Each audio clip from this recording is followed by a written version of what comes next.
예, 보통 우리가 기로에 서 있다 이런 말을 많이 하지 않습니까? 갈림길 아닙니까? 지금 시장에 대해서도 뭐 불안하다, 네, 이런 생각이 나면 사실은 확 매물이 나올 수 있는 거고, 뭐 더 이상 악재가 나올 게 있어? 이 정도면 뭐 싸잖아 이런 시각이 있으면 사실은 또 굉장히 강하게 돌릴 수도 있는 그런 갈림길에 있는데요.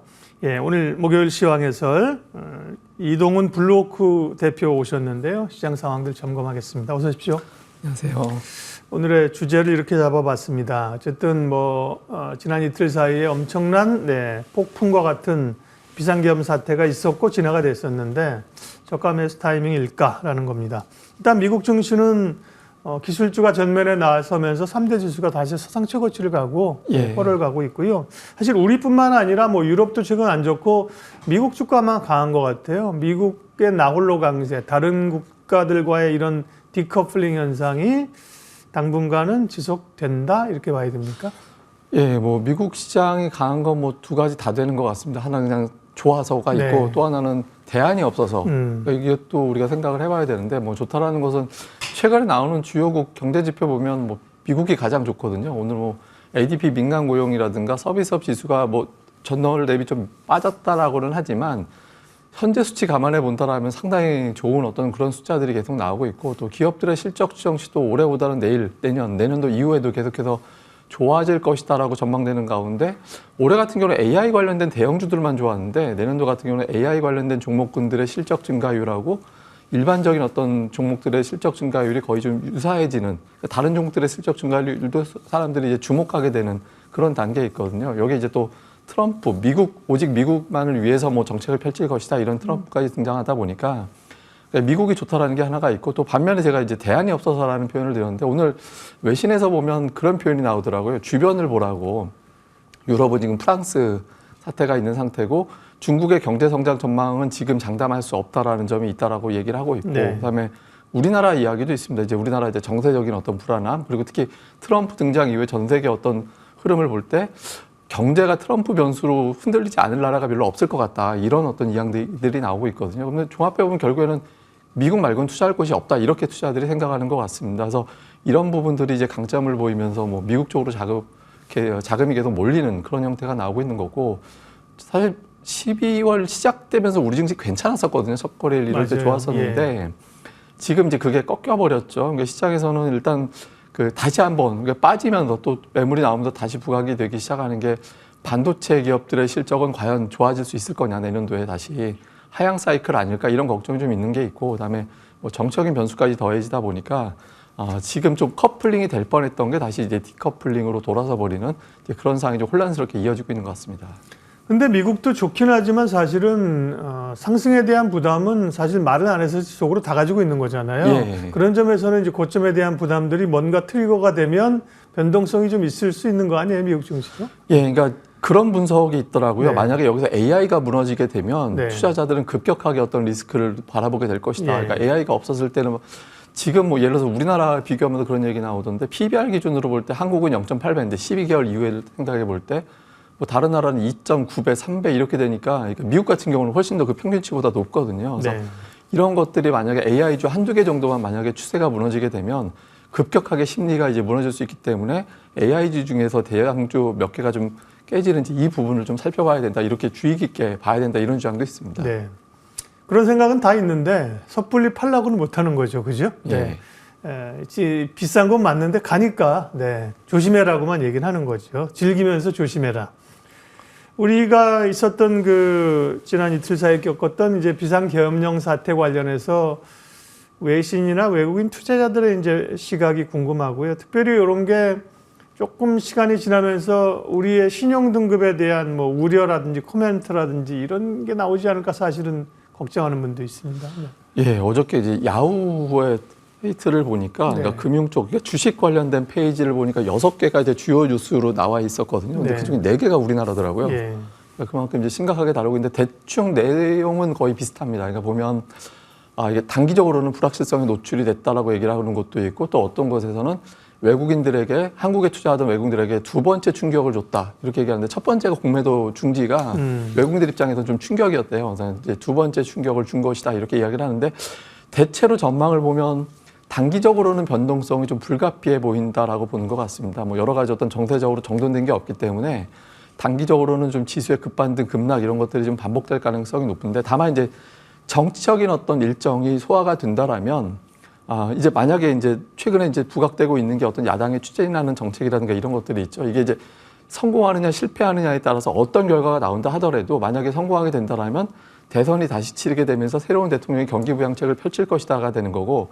현재 체제가 유지가 된다라면 또 민심을 달래기 위해서는 또 경기를 끌어올리는 어떤 정책이 나와야 되는 거고, 일단 정돈이 되고 나면 시장에서는 불확실성 해소, 이후에 어떤 경기부양책 이런 것들 때문에 좀 뭐 긍정적으로 볼 수 있는 측면이 있는데, 그 전까지는 좀 혼란할 수밖에 없다, 이런 시각이 좀 우세하게 많이 보는 것 같습니다. 근데 이제 한 5군데 정도 비율로 보면 4곳은 조금 조심스럽게, 근데 한 곳 정도는 좀 긍정적으로 보는 것도 있는데, 긍정적으로 보는 것은 우리나라가 어쨌든 저평가이기 때문에 아까 제가 뭐 평균적으로 PBR이 0.8배, 그러니까 12개월 후를 내다봤을 때, 그래서 다른 국가들 평균, 전 세계 평균이 2.9배에 비하면 한국은 현저하게 어떤 저평가 국가이기 때문에 여기서 만약에 단기적으로 밀려 내려간다라면 좀 기회가 될 수도 있어서 좀 좋은 기회로 삼아볼 만도 하다, 그렇게 평가하는 것도 있었습니다.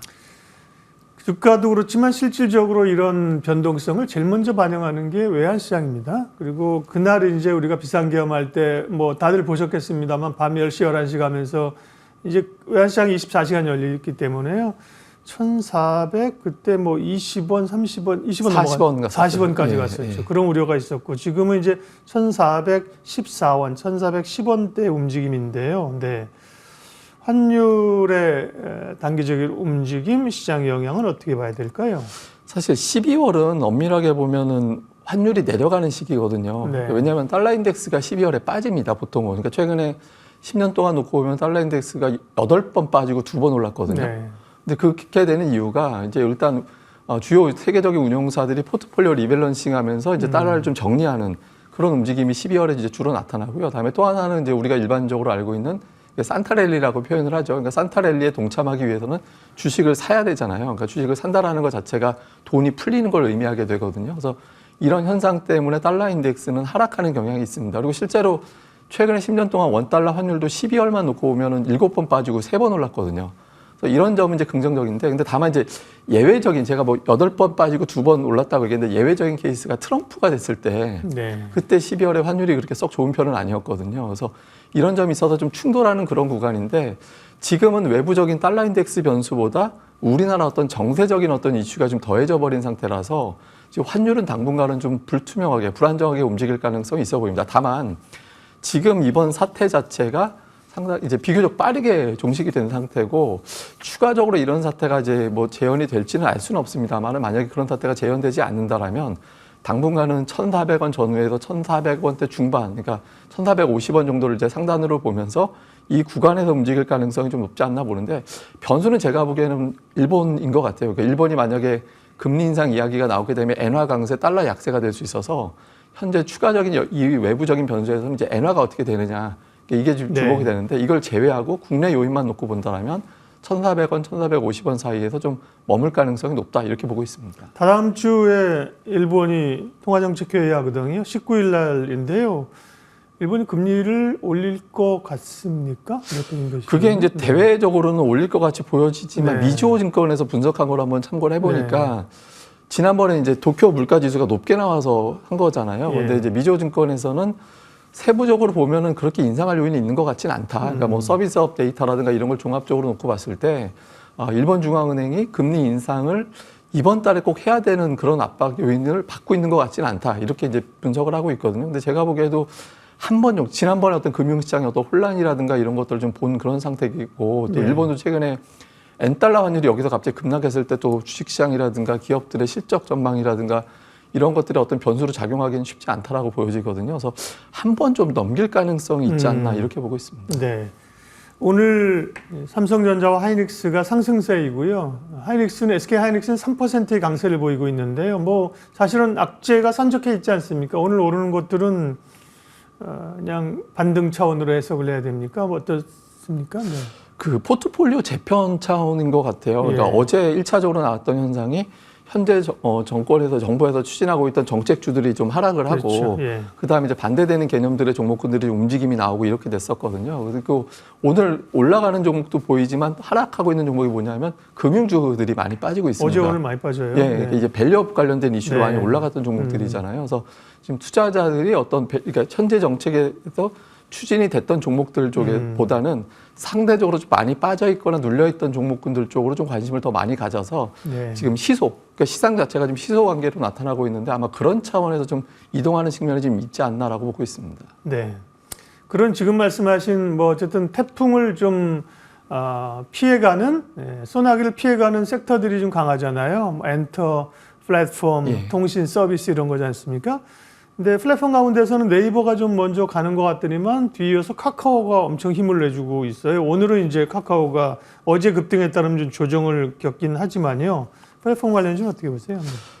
이게 사실은 같이 가던 종목들인데 네. 지금 최근 들어서 좀 엇갈리고 오늘은 또 아마 반대일 겁니다. 맞아요. 오늘은 네이버가 네. 올라가고 카카오가 빠지고 이렇게 되고 있는데 이거는 이제 어제 카카오가 뭐 기존 어떤 수급이라든가 이런 것 때문에 올라간 게 아니라 정치적인 변수에 따른 어떤 반사 관련된 종목으로 움직여서 이렇게 된 거거든요. 근데 카카오그룹주 자체가 이제 사업 구조가 뭐 물론 이제 해외 매출이 없진 않겠습니다만 이제 주로 국내에 집중되어 있는 그런 편이잖아요. 근데 최근에 시장에서 선호하는 게 트럼프의 어떤 뉴스를 좀 안 탈 수 있는 종목군들. 그렇죠. 그러니까 이런 쪽에 많이 집중이 되죠. 그러니까 그렇게 대표적인 게 우리가 보통 인터넷 관련주로 분류를 하는 이런 종목인데 여기에 이제 중심에 있다라는 점이 있고 그리고 그 외에 뭐 카카오뱅크라든가 이런 그룹주들이 전체적으로 보면 다 동일한 어떤 선상에서 시장이 볼 수 있는 그런 종목들이거든요. 그래서 이런 종목들이 이제 올라갈 수는 있는데 다만 이제 앞서 말씀드린 대로 지금 투자자들이 어떤 정치적인 어떤 변수라든가 이런 것들에 의해서 포트폴리오를 좀 바꿔야겠다라는 어떤 생각들을 좀 많이 하는 것 같습니다. 그래서 단기적으로는 좀 많이 올랐던 뭐 엔터주라든가 뭐 시장 대비 좀 트럼프 영향으로 좀 많이 올랐던 종목들 쪽에서 예. 매도가 나오면서 변동성이 좀 나올 수는 있을 것 같은데 궁극적으로는 앞서 말씀드렸던 대로 대외 변수를 덜 타고 그리고 최근에 기관들의 매수세가 상당히 꾸준하게 유입된 종목이 카카오였거든요. 이게 뭐 단기에 바로 이탈한다라고 보기는 어렵기 때문에 단기적인 변동성 이후에 재차 상승 시도할 가능성이 좀 높지 않나 그렇게 평가하고 있습니다. 지금 말씀하신 걸 종합해서 그럼 투자자들은 12월이 시작된 상황인데 변동성이 있고 어떻게 해야 될까요? 또 포트폴리오를 어느 쪽으로 조금 포트폴리오 조정 말씀하셨잖아요. 그죠? 예. 한다면 어떻게 해야 될까요? 예, 제가 이제 앞서 말씀드리려다가 이제 하나 제가 좀 챙겨야 돼. 제가 보여드리려고 했던 차트가 하나 있어서 보여주시면 될 것 같은데 네. 우리나라 이제 코스피 지수, 저게 이제 ISM 제조업 지수인데 ISM 제조업 지수가 왜 중요하냐면 저 지표하고 우리나라 수출 데이터, 그다음에 기술주 지수하고 되게 비슷하게 갑니다. 근데 이제 다음 페이지에서 보시면 네. ISM 제조업 지수와 우리나라 이제 수출 데이터가 그 테크 지수가 좀 비슷하게 간다라는 경향성이 있거든요. 근데 이걸 지금 저는 그 첫날 보면 저 차트를 네. 보시면 대체로 방향이 좀 비슷하게 갑니다. 근데 미국의 제조업 지표가 부진할 때 우리나라 수출주들, 기술주들이 같이 부진하는 그런 모습을 좀 보이게 되는데 이게 지금 업종 선정에도 참고가 될 수밖에 없을 것 같아요. 그러니까 이게 12월 첫 번째 초반에 우리 증시가 이제 급등하면서 움직임이 나왔을 때 저 데이터가 발표되던 날 급등을 했었거든요. 네. 그러니까 미국의 어떤 제조업 지표가 돌아섰다. 그러니까 그동안에 계속 ISM 제조업 지수가 하락하고 있었는데 이게 돌아서는 걸 확인하면서부터 우리나라 증시에 대한 외국인들의 매수가 강화되고 그때 이제 증시가 강하게 움직이는 그런 모습이 나왔었거든요. 근데 오늘 반도체주 삼성전자, SK하이닉스가 움직이는 이면에는 전 저 데이터에 대한 해석도 있다라고 보거든요. 그래서 미국의 제조업 지표가 돌아섰을 때 외국인들이 한국의 반도체 주식을 좀 선호했다라는 점을 감안해 본다라면 해당되는 종목군들은 좀 계속해서 주목해 볼 필요가 있고요.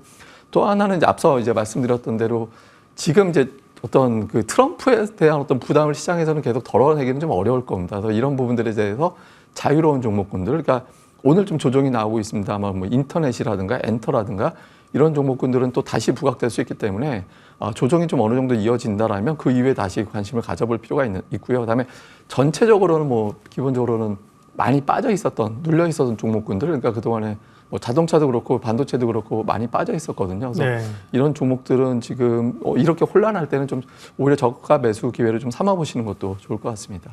네. 목요일 시황 해설 이동훈 블루워크 대표와 함께 했습니다. 고맙습니다.